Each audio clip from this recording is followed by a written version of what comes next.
আসসালামু আলাইকুম। আশা করি সবাই ভালো আছেন। আমি রান্না করব মিক্সড সবজি। আমি এখানে আলু, টমেটো, গাজর, ফুলকপি, বেগুন, কলা অনেক ধরনের সবজি নিয়েছি।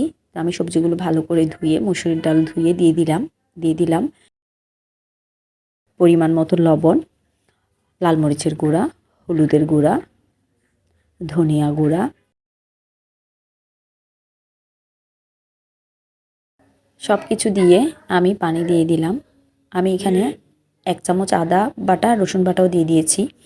আর দিয়ে দিলাম 2টা কাঁচামরিচ। এখন আমি এগুলো রান্না করে নিব।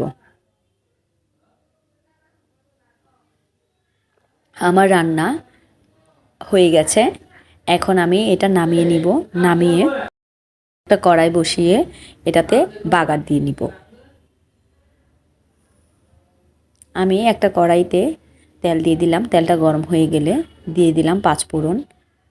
পাঁচফোড়নটা গরম হয়ে গেলে তারপর দিয়ে দিব পেঁয়াজ কুচি, রসুন কুচি। পেঁয়াজ রসুনটা আমি কিছুক্ষণ ভেজে নিব।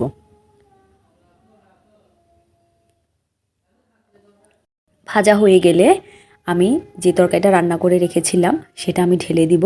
আরও কিছুক্ষণ রান্না করে নিব। এভাবে সবজি রান্না করে দেখবেন, খেতে খুবই ভালো লাগবে। আমার চ্যানেলটি সাবস্ক্রাইব করে আমার পাশে থাকার অনুরোধ রইল। সবাই ভালো থাকবেন। আল্লাহ হাফেজ।